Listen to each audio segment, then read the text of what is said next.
Oh, hey there, Grizzlies. It's Principal Earnshaw here, just working from home in my home office. And you're probably thinking that I forgot about you because I know it's been a few days since we've shared anything on YouTube or shared any of our Charlotte's Web readings. Well, I want you to know that I haven't forgot about you. I was enjoying some of the weather outside last week, and it was so beautiful out with my kids, and I hope that you got to as well. And I got really busy with work too, which is not an excuse. But we also are having some internet issues here at our house. They're fixing the box outside now. There's flags everywhere. Everything was tore up. So hopefully everything's good now because I know they were out there this morning. But I want to continue with Charlotte's Web, even though it's spring break. It's kind of crummy outside. It's cold. It's windy. So hopefully you can at least enjoy this with us. So today I'm going to read to you chapter 21, The Last Day. And I do have permission from Scholastic to read this and share it with you. So if you could turn to page 163 and follow along. Last day. Charlotte and Wilbur were alone. The families had gone to look for Fern. Templeton was asleep. Wilbur lay resting after the excitement and strain of the ceremony. His medal still hung from his neck. By looking out of the corner of his eye, he could see it. "Charlotte," said Wilbur after a while, "why are you so quiet?" "I like to sit still," she said. "I've always been rather quiet." "Yes, but you seem specially so today. Do you feel all right?"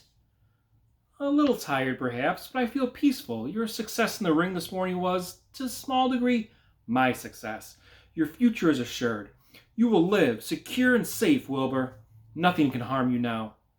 These autumn days will shorten and grow cold. The leaves will shake loose from the trees and fall.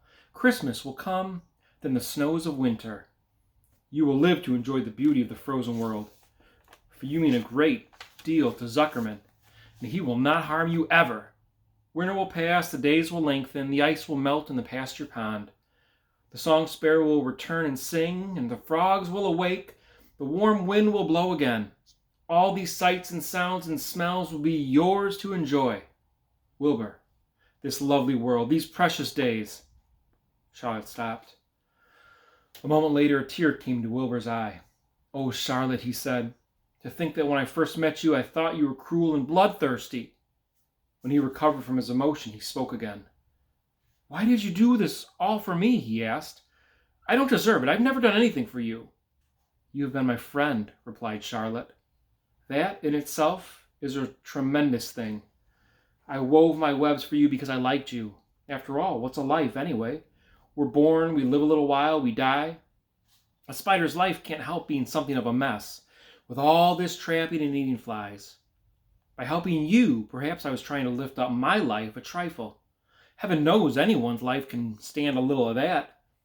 "Well," said Wilbur, "I'm no good at making speeches. I've got your gifts for words. But you have saved me, Charlotte, and I would gladly give my life for you. I really would." "I'm sure you would, and I thank you for your generous sentiments." "Charlotte," said Wilbur, "we're all going home today. The fair's almost over. Won't it be wonderful to be back home in the barn cellar again with the sheep and the geese? Aren't you anxious to get home?" For a moment, Charlotte said nothing. Then she spoke in a voice so low Wilbur could hardly hear the words. "I will not be going back to the barn," she said. Wilbur leapt to his feet. "Not going back?" he cried. "Charlotte, what are you talking about?" "I'm done for," she replied. "In a day or two, I'll be dead. I haven't even strength enough to climb down into the crate. I doubt if I have enough silk in my spinnerets to lower me to the ground." Hearing this, Wilbur threw himself down in an agony of pain and sorrow. Great sobs racked his body. He heaved and grunted with desolation. "Charlotte," he moaned. "Charlotte, my true friend." "Come now, let's not make a scene," said the spider. "Be quiet, Wilbur. Stop thrashing about." "But I can't stand it," shouted Wilbur. "I won't leave you here alone to die. If you're going to stay here, I shall stay too." "Don't be ridiculous," said Charlotte. "You can't stay here. Zuckerman and Lurvy and John Arable and the others will be back any minute now. They'll shove you into the crate, and away you'll go. Besides, it wouldn't make any sense for you to stay. There would be no one to feed you. The fairgrounds will soon be empty and deserted." Wilbur was in a panic. He raced around and around the pen. Suddenly he had an idea. He thought of the egg sack and the 514 little spiders that would hatch in the spring.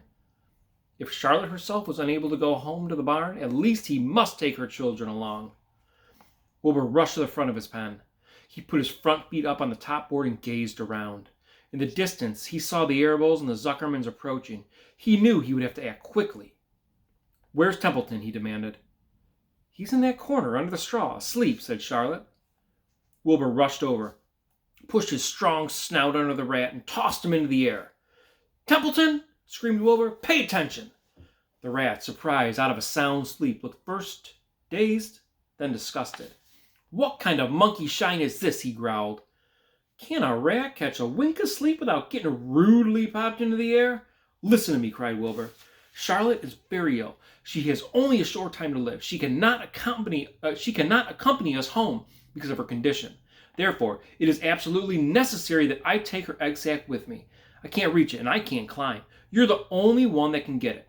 There's not a second to be lost. The people are coming. They'll be here in no time. Please, please, please, Templeton, climb up and get the egg sack." The rat yawned. He straightened his whiskers. Then he looked up at the egg sack. "So," he said in disgust, "so it's old Templeton to the rescue again, is it? Templeton do this, Templeton do that. Templeton, please run down to the dump and get me a magazine clipping. Templeton, please lend me a piece of string so I can spin a web." "Oh, hurry," said Wilbur. "Hurry up, Templeton." But the rat was in no hurry. He began imitating Wilbur's voice. "So it's hurry up, Templeton, is it?" he said. "Ho, ho, and what thanks do I ever get for these services? I would like to know. Never a kind word for old Templeton, only abuse and wisecracks and side remarks.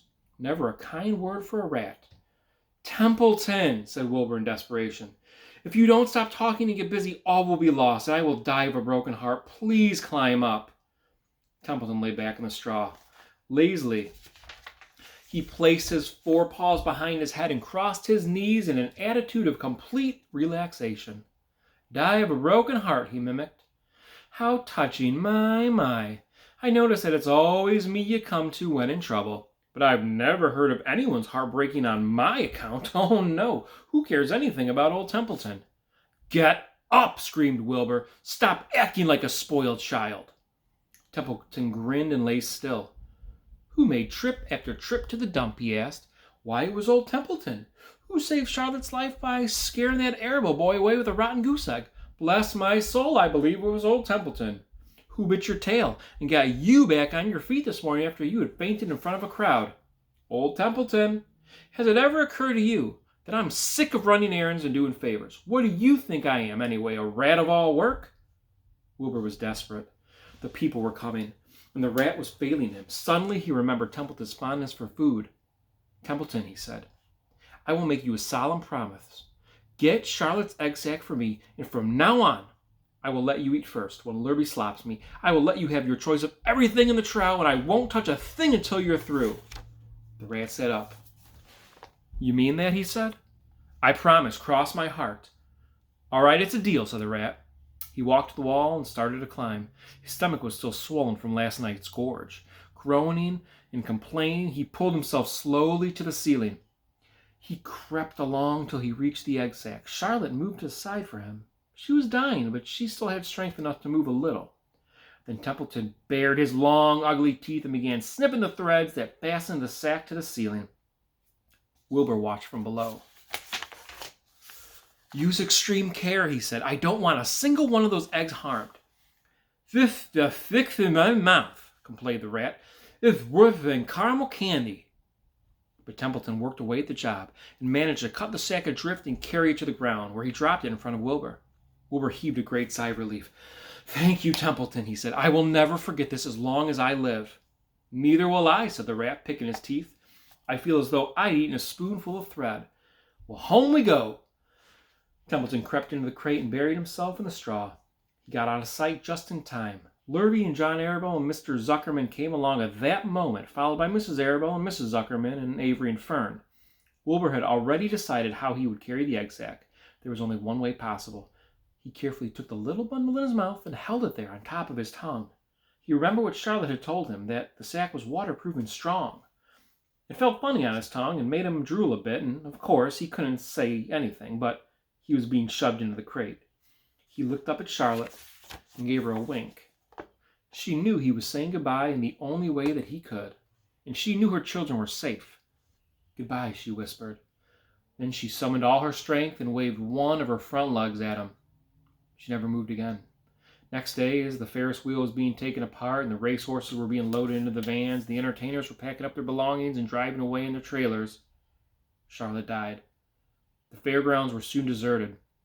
The sheds and buildings were empty and forlorn.